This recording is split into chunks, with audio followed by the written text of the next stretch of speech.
आज हम एक ऐसे टॉपिक के बारे में बात करेंगे जिसके पीछे सारी दुनिया भाग रही है। क्या है वो चीज़? हमारा जो कुछ भी है, हमारी हस्ती, हमारे रिश्ते, हमारे सुख दुख, हमारी आशंकाएं, हमारी आशाएं, सब उसी के पीछे भाग रही है। अगर वो चीज़ नहीं होता तो इंसान एक कदम भी नहीं उठाता, एक सांस तक नहीं लेता इंसान। और वो है चैन। हर जगह से हमें बस चैन चाहिए।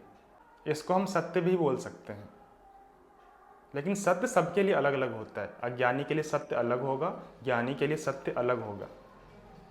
सत्य की कामना किसको है? हमें। लेकिन अगर हम ही अज्ञानी हैं तो हम अपने हिसाब से सत्य ढूंढने निकलेंगे संसार में। तो हम जो भी गति कर रहे हैं, अगति कर रहे हैं, उसी स्रोत के लिए कर रहे हैं, उसी चैन के लिए कर रहे हैं। अहंकार यानी कि हम अपनी पूरी दुनिया बसाते हैं बस इस उम्मीद में कि इस संसार से, संसार के विषयों से, संसार के रिश्तों से हमें वो चीज़ मिल जाएगा। और उसी के लिए हमने अपनी पूरी दुनिया बनाई हुई है। जैसे एक इंसान बहुत बड़े बाजार में घूम रहा हो अपने इच्छित वस्तु को पाने के लिए, लेकिन उस व्यक्ति के लिए इतना बड़ा बाजार क्यों है? बस उस चीज़ को पाने के लिए जो उसे चाहिए। इसलिए सत्य का कामना ही अहम का पूरा संसार बन जाता है। और जब संसार बनता ही कामना से है, भले ही वो सत्य की कामना हो, तो उसके अंदर एक मान्यता बैठी होती है, एक ज्ञान बैठी होती है कि ये सत्य कहीं बाहर मिलेगा। और यही मान्यता अहम को स्वयं की ओर नहीं देखने देती है, वो उसे बाहर ढकेल देती है ब्रह्मांड में इंद्रियों के द्वारा देखने के लिए। फिर हर इंसान निकल जाता है संसार में अपने चैन को पूरा करने के लिए, अपने सत्य को पाने के लिए। सत्य तो चाहिए, कामना तो सत्य की ही है, लेकिन जिसको है वो है अज्ञानी। वो अपना अनुसंधान करता नहीं, अपना अवलोकन करता नहीं, तो वो अपने हिसाब से निकल जाता है इस संसार में चैन ढूंढने, सुख ढूंढने। वो ये बोलता है कि मेरी कुछ मान्यताएं हैं, मैं कुछ बातों पे यकीन करता हूँ, अब मैं जा रहा हूँ इस संसार में अपना चैन ढूंढने। क्योंकि सबका अहंकार अलग होता है, सबका अहम अलग होता है, तो सब अपने अपने तरीके से चैन ढूंढने निकल जाते हैं। और सबके चैन का मतलब अलग है, सब अपने अपने तरीके का चैन चाहते हैं, सुख चाहते हैं। तो सबके लिए अपना अपना मानसिक और भौतिक संसार होता है। इसलिए हम ये बोलते हैं कि सबका अपना संसार है। एक जीव के लिए अलग है, एक इंसान के लिए अलग है। हम कुछ और चाह रहे हैं, कोई दूसरा इंसान कुछ और चाह रहा है, उसके लिए वो अलग काम में लगा हुआ है, हम अलग काम में लगे हुए हैं। अंत में चाहिए सबको चैन ही। पर यह देखना बहुत मुश्किल हो जाता है कि हम जो संसार बसा रहे हैं, हम संसार के लिए नहीं बसा रहे। हमारा मूलभूत कारण है चैन ही। हम उस शांति को ही पाना चाहते हैं। अगर वो चैन ना हो, वो उम्मीद ना हो, तो हम कुछ करें ही नहीं, हम एक कदम भी आगे ना बढ़ाएं। अगर आपको पता चल जाए कि पानी पीने से प्यास नहीं बुझता है, तो क्या पानी पियोगे आप?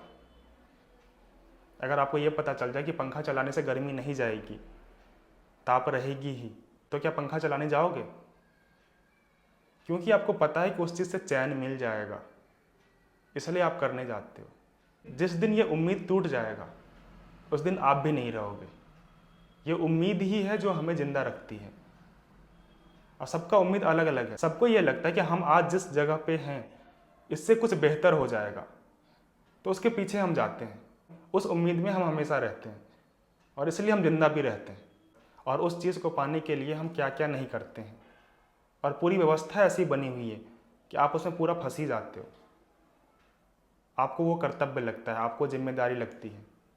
एक स्रोत था चैन, और चैन की परिभाषा आपकी अपनी है।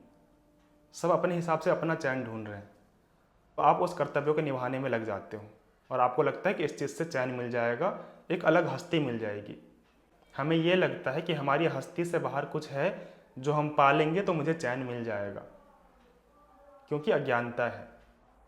और यही एक स्रोत है जिसके बाद सारे कार्य आते हैं, सारे कार्य प्रकट होते हैं। एक स्रोत हमें मिल जाता है कि मुझे इस चीज़ से चैन चाहिए, अब उसके लिए बहुत सारे कर्तव्य आते हैं और हम उसको करना स्टार्ट करते हैं। ब्रह्म, सत्य, आत्मा उस मूल उम्मीद के लिए है जिसके लिए हम जिंदा हैं। वही है जो हमें जिंदा रखती है। आपका हर चीज़ कुछ न कुछ ढूंढ रहा है। आपकी आंखें भी ऐसे ही कुछ नहीं देख रही है, वो भी किसी न किसी तलाश में रहती है। उसे भी कुछ ऐसा देखना है जो उसने अभी तक नहीं देखा है। उसको भी उम्मीद है कि उसे एक दिन मिल जाएगा। इसी उम्मीद में आंख भी तलाश करती रहती है। आप देखते हो ना, भीड़ में निकलते हो, आप कभी निकल के देखो, आपकी आंख बार बार इधर उधर जाती रहती है। वो पता नहीं क्या ढूंढना चाहती है। हो सकता है आपको कुछ ना पता चले, लेकिन कुछ ना कुछ तो तलाश कर रही है, और यही उम्मीद है, यही हमारा भी उम्मीद है। हम भी कुछ ना कुछ पाना चाहते हैं। कई बार हमें पता भी नहीं होता है, लेकिन स्रोत तो वही होता है, चैन ही स्रोत होता है। हम कुछ ऐसा पाना चाहते हैं जो हमारे पास ही है, लेकिन अपरिचित है, हमें मिल नहीं पा रहा है, और हम उस चीज़ में लगे हुए हैं जिसका कोई चेहरा नहीं है, कोई नाम नहीं है, लेकिन पूरा जीवन उसी के लिए है। तो अहम एक हस्ती है, उसे लगता है चैन उसे मिल जाएगा बाहर से किसी हस्ती को पाके, पर हमें बाहर से कोई हस्ती नहीं चाहिए। हमारी अभी जो हस्ती है, हमारा अभी जो कंडीशन है, अभी जो सिचुएशन है, अभी जिस अज्ञानता में है हम, उससे खाली होना है, अपने आप को खाली करना है। लेकिन हमें अगर ये बात नहीं पता होती है तो हम चैन पाने के लिए कुछ और जोड़ने चले जाते हैं, अपने अहंकार को और बढ़ाते रहते हैं। हमको लगता है कुछ नया जोड़ लेने से, कुछ नया पा लेने से, कहीं पहुंच जाने से, इधर उधर भाग दौड़ कर लेने से हमें वो मिल जाएगा। नहीं, अपने आप को खाली करना पड़ेगा।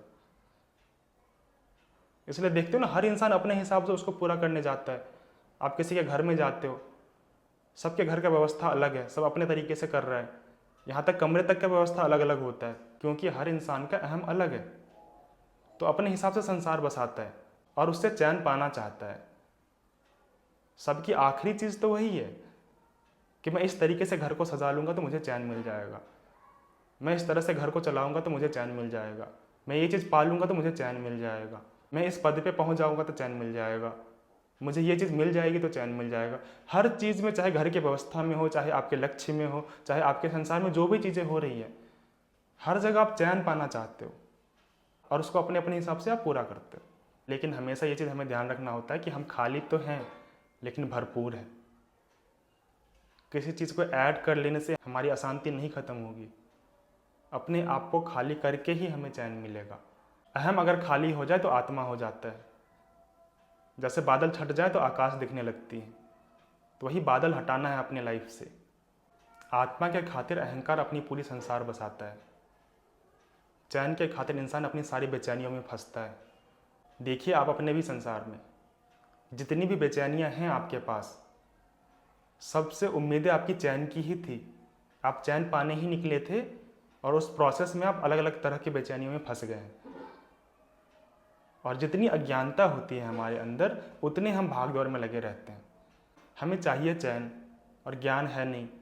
जिसका अज्ञान जितना गहरा होता है, जिसका अहंकार जितना सघन होता है, जो अपनी हस्ती को बचाने के लिए प्रबल आग्रह करता है, वो उतना ही डरा होता है, वो उतना ही भागदौड़ करता है ज़िंदगी में। और आप ये चीज़ देखते भी होंगे, जितना आप डरे रहते हो अंदर से, उतना ही परेशान रहते हो दुनिया में अलग अलग चीज़ें करने में और चैन पाने में। आपने खरगोश की कहानी सुनी है? खरगोश एक बार भाग रहा होता है, उसे एक हिरन मिल जाता है। वो पूछता है क्यों भाग रहे हो? तो वो बोलता है पीछे आसमान गिर रहा है। आगे निकलता है तो फिर गैंडे मिलते हैं और भी बहुत सारे जानवर मिलते हैं। सब पूछ रहे होते हैं एक दूसरे से कि क्यों भाग रहे हो, क्यों भाग रहे हो। सब ये बोलता है कि पीछे आसमान गिर रहा है, आसमान गिर रहा है। फिर क्या होता है, वहाँ पे एक हाथी आ जाता है।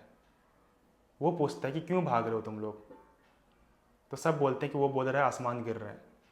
तो फिर हाथी सबको रोक देता है और सबको फिर पूछता है कहाँ पे गिर रहा है, बताओ तो आसमान गिर कहाँ पे रहा है।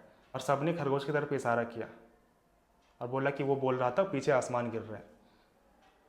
तो हाथी ने सबको डांटा, बोला रुको, पहले मुझे दिखाओ कहाँ पे गिर रहा है, तब मैं मानूंगा, और अगर गिरेगा भी तो पहले मेरे ऊपर गिरेगा ना।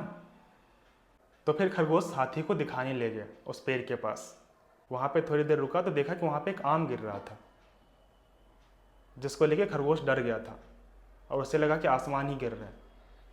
उसे डर था, वो देख के डर गया और भाग निकल पड़ा। खरगोश खुद तो डरा ही था, रास्ते में जो भी मिलता गया सबको डराते भगाते हुए ले गया। यही हम भी करते हैं। अज्ञानता में हमें कुछ पता नहीं होता है, हम बस भाग रहे होते हैं, किसी ऐसे चीज़ से डर रहे होते हैं जिसका पता भी नहीं है क्यों डर रहे हैं, और उस चीज़ को पाने के लिए सबको साथ में लेके भी चल रहे हैं। जिस दिन ये अज्ञान हट जाती है उस दिन दौड़ रुक जाती है। आप ठहरते हो, आप समझते हो, आप सुनते हो सत्य की पुकार कि कहना क्या चाहती है, मुझे कहाँ जाना है। आप उस डर को देखते हो, तब आप ये डिसाइड कर पाते हो कि भागना है कि नहीं। चैन तो पाना है हमें, लेकिन हमें उसके लिए ठहरना पड़ेगा, सुनना पड़ेगा, बहुत बार आती है हमारे पास सत्य की पुकार, लेकिन हम उसे पीठ दिखा देते हैं। जिस दिन आप सत्य की पुकार सुन लोगे उसी दिन आप उठ जाओगे, लेकिन हम ऐसा नहीं करते हैं। जब भी सच हमारे सामने आती है हम उसको ठुकराने के लिए 100 बहाने बनाते हैं, और जब सच का विरोध करोगे तो आपको 100 तरह की गलतियां करनी पड़ेगी, 100 तरह की योजनाएं बनानी पड़ेंगे उस सच को झूठ बनाने के लिए। इसलिए हम और नीचे ही चले जाते हैं।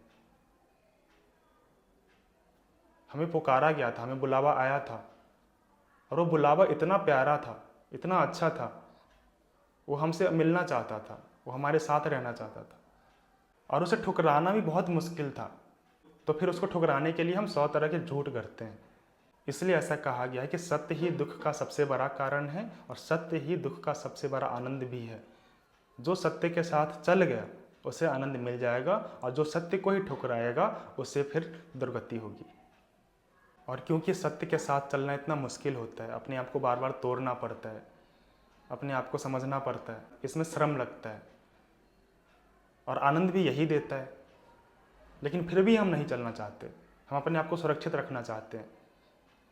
हम एक बहुत ही सटल जीवन जीना चाहते हैं, कोई खतरा नहीं उठाना चाहते। इसलिए हम सत्य के साथ नहीं रहना चाहते, और हमें साजिश करनी पड़ती है। जब भी हमारे सामने सच आता है हम उसे ठुकरा देते हैं, हम पीछे मुड़ जाते हैं, क्योंकि मुश्किल है चलना। लेकिन हमें ये नहीं पता है कि सत्य को ठुकरा के हम जिस रास्ते पे चलेंगे वहाँ पे 1000 और परेशानियाँ होंगी और बेचैनी होगी। तो जिस चैन की उम्मीद में आप निकले थे वो तो कभी नहीं मिलेगा। और यही होता है अज्ञानता से। इसलिए 100 में से 2-4 ही होते हैं जो इस रास्ते पे निकल पड़ते हैं और आसमानों को छूते हैं। खरगोश वाले कहानी में तो हाथी आ गया था। मान लो अगर हाथी नहीं आता तो खरगोश भागते रहता, कहीं खाई में जाके गिर जाता। यही हमारे साथ हमारे लाइफ में होता है। ज़रूरी नहीं है कि कोई आपको मिले ही हमेशा कुछ बताने के लिए, लेकिन जब मिले, बार बार ये पुकार आती है, बार बार आपके अंदर से ही ये उठेगा कि मैं सही काम करूं, मैं सत्य की राह पे चलूं। अब ये आपके ऊपर डिपेंड करता है कि आप वो चुनते हो कि नहीं चुनते हो। ये पूरा निर्णय आपका है। पर ज़्यादातर लोग जान बचा के भागना चाहते हैं, वो इस चीज़ में नहीं फंसना चाहते। उन्हें लगता है कि बहुत दुख होगा, बहुत पीड़ा सहनी पड़ेगी। लेकिन एक चीज़ आपने गौर किया है, आपके लाइफ में जितना भी नर्क है वो सिर्फ इसलिए है क्योंकि आपने सच से बचने की कोशिश करी है। आपके लाइफ में जितना भी दुख है, चाहे छोटा हो चाहे बड़ा हो, वो सिर्फ इसलिए है क्योंकि आप उस चीज़ से बचना चाहते हो जिससे आप बच ही नहीं सकते। आसमान से बचने के लिए आप ज़मीन पे दौड़ लगा रहे हो, कैसे बच पाओगे? तो सच से तो मिलना ही पड़ेगा। उससे भाग के कितना दूर जाओगे? जितना दूर जाओगे उतना नर्क में ही जाओगे। तो सच का सामना तो करना ही पड़ेगा। ये तो ऐसी बात हो गई कि मुझे बीमारी है और मैं डॉक्टर से ही भाग रहा हूँ, तो बीमारी ठीक कैसे होगा? और बीमार ही पड़ोगे। जैसे कि अपने अज्ञान से, भ्रम से, बंधन से बचने के लिए गुरु को ही पीठ दिखा रहा हूँ, तो कैसे ज्ञान आएगी उससे? और ज्ञान नहीं होगा तो फिर अपने हिसाब से चैन ढूंढने जाएगा और फंसेगा 10 तरह के चक्कर में, और वो मिलेगा भी नहीं और ज़िंदगी भर परेशान भी रहेगा। तो जब जब सत्य आपको पुकारती है आप एक बार सुन लो। हाँ, मुश्किल होगा। सत्य का कहना ही यही कि तुम मिट जाओ, तुम खाली हो जाओ, तुम जो भरे पड़े हो अंदर से, तुमने जो मान्यताएं बना के रखी हुई हैं वो सबको हटा दो, तुम्हें चैन मिल जाएगा। लेकिन उन सब चीज़ों को हटाने में श्रम लगता है। आप वो श्रम नहीं करना चाहते, आप युद्ध नहीं करना चाहते इस दुनिया में। आप बहुत आसान जीवन जीना चाहते हो, और उस आसान जीवन के चाह में और मुश्किल बना लेते हो अपने जीवन को। आप हर तरीके से अपने जीवन को छोटे छोटे मुद्दों में बांध के रख दिए हो, सुबह से शाम तक छोटे छोटे चीज़ों में फंसे रहते हो। तो कहाँ से वो चैन मिलेगा आपको? अनंत आपको बार बार पुकारता है, लेकिन आप चूहे झिंगुरों के साथ खेल रहे हो यहाँ पे। तो कैसे मिलेगा वो? कैसे मिलेगा चैन? फिर तो सज़ा ही मिलेगी ना। और ये सज़ा कोई देने नहीं आएगा, ये जीवन ही सज़ा है। जिस चैन को पाने के लिए जो भी गतिविधि आप कर रहे हो, जहाँ पे आप फंसे हुए हो, वही नर्क है। आप ऑब्जर्व करो अपने जीवन को, क्या क्या कर रहे हो चैन पाने के लिए, कहाँ कहाँ भाग दौड़ लगा रहे हो। आपको पता चल जाएगा कि अभी जो ज़िंदगी में जी रहा हूँ वही सज़ा है। तो अब ये निर्णय आपको लेना पड़ेगा कि आपको अनंत की ओर जाना है या छोटे छोटे मुद्दों में फंसकर यहीं पे रह जाना है और दुख में रहना है हमेशा।